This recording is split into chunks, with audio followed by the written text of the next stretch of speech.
Hi, good morning, good day, and good night, everybody. Today is actually all about these. Well, okay. The distress markers. Recently on my Instagram, I have had a lot of comments about my distress marker coloring, and people saying I don't know how to get that look and how to do it and those kind of comments. And I thought, I have been painting with these for a while, then I would share what I have learned. I don't know if it will help you, but maybe it will help somebody. Oh, that wasn't on properly. So here is my, I don't have every single color, but I have the ones I used most, obviously. So first I'm going to show you the most important thing about them. I'm going to take this one, the peacock feather, and that's the right type of paper. Here I have watercolor paper, and here I have just regular thin copy paper. You know, you have in your printer. So I'm just going to show you how it reacts on different paper. I know Tim Holtz have a video about this, so if you rather watch him, then go and watch him. So I'm going to use the brush side, and just going to a bit there and a bit here. Going to take my pen, a bit more water, and just going to go with half. So you see, here is the side that just scribbled, and here is where I started to add water. Now I'm going to do on the copy side. And you can see here, it does dissolve. You still see the lines after the marker, and the paper is sort of dissolving too. If I rub it here, it will be, it's the paper fiber is coming loose. So that is one thing. The other thing that I have learned is that some markers you can work quicker and some markers you can work slower with. So for example, we're going to take black soot. Oh, of course does this. Wait, the tip is stuck in the lid, so woo. Okay. Like this. I will do the same here. Add some water. And doing the same. And you see this color, though it is on watercolor paper, you can still see the lines after the actual marker, and that bothers me something so much. I hate that. We can take another color, Stormy Sky, do the same. We can actually show here. I'll paint the Stormy Sky here, and then the Stormy Sky here. And we take this one, and blending out the whole thing. And you see, now you can't really see where I actually painted it. The ink is just... I'm sorry, it's my dogs. You can't see where I actually painted the Stormy Sky. But this one, I have let wait for a while, and we can let it wait a bit more because I want to show you something. We can show something more on the copy paper, and the same sky, the same sky, Stormy Sky here, because you see how easily it blended out on the watercolor paper. You can do the same here.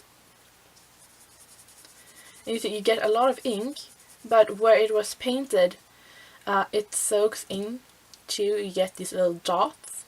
You can still see where it's been, and you can't blend it out. Once you have pulled it out, you can't continue blending it. So now this has been drying, it's been sitting for a while, and you see it doesn't blend as good. And that is why I have as a rule that when I've laid down the color, I go over it immediately, because if I let it sit on the paper, it will sit on the paper, and you will get the original strokes from the pen. So that is something that I have as a rule, that you use good paper, you don't let the color wait, and if you have a color like this one, and the picked raspberry does this to me sometimes too, then of course it doesn't work now, but here. Then I go ahead and you can take this one if it, no, we do not use this one, the picked raspberry. I can show you here. I put color on there,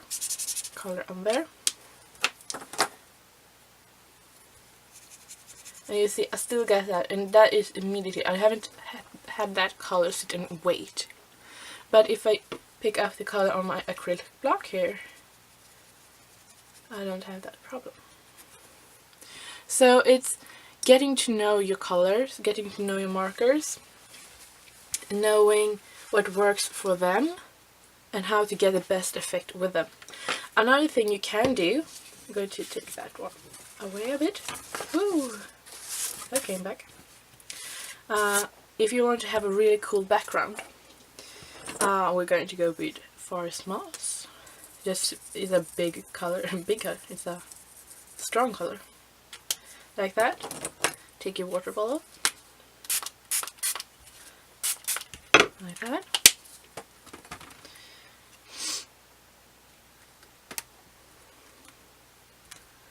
And like this. And now you keep doing this, you dry it in between, and then you go over with more color. And then you will have a really cool background that, depending on what colors you use, you can get a pink one, blue one, red one. I don't know what my green is. Here. Or you can make a card. So distress markers, I know this technique is usually with the distress ink pads, but if you don't have them and you really like prefer the markers and put your money on that, then do that. You can still use them the same way.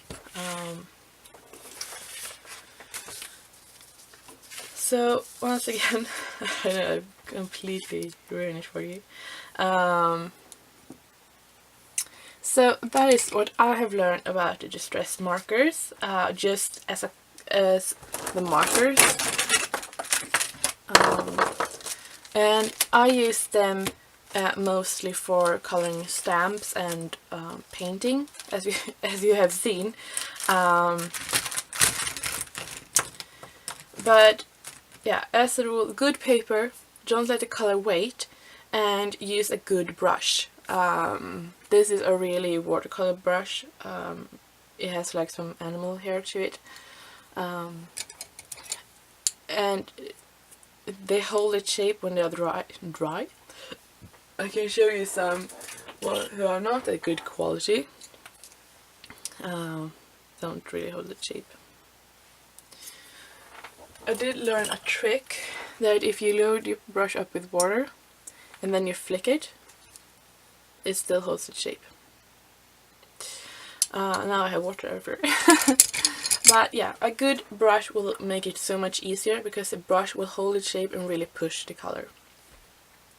So yeah, I really hope you find some tips or tricks in here. As I haven't painted with these for that long, but this is what I have learned about them. So what I recommend you doing, if you have these type of pen who doesn't really work the way you want them to do, just sit and do this. Have a color chart and just use the colors, see how they react, see how long they can sit and wait. I have this book, which is my it's actually kind of nerdy, but that's the way I am. which I have only used distress inks and markers in to paint stamps, and then some of these I don't like, so I put the image in here and I write why I don't like them, or I write what colors I have used, and this way I can get better and see what colors works together best. And this is my cheat sheet. I just swapped all the colors and then just paint it in half. So I see how it looks when it's not reacted with water and how it is when it's reacted with water. And then just wrote the colors in here. So if you are looking to buy, to invest, I should say, in these markers, then depending on what you do, if you color stamps, I would recommend you starting with Tattered Rose. I think it's the perfect skin type color, and you can put it on layers and layers and it looks really, really good. I also like Antique Linen, really good. Pumic Stone, I think it's the best. It's a absolutely beautiful grey color that is not cold. It's a warm grey color that is perfect for shading, or if you just want to make a black and white coloring, and yeah, it's really good. So those are my picks, and spun sugar. I think that. Then you can go with whatever colors you like. I like these sort of more muted weathered wood, Victorian velvet, mild lavender. So these are the colors I use mostly. But then I have some green and browns, walnut stain and all of that. So depending on if you are like bright colors or more light muted colors. But I think these are very good to start with. And maybe some darker like weathered wood or something. Okay, yes. So that is my tips. I hope you enjoy it, and yeah, I hope to see you soon.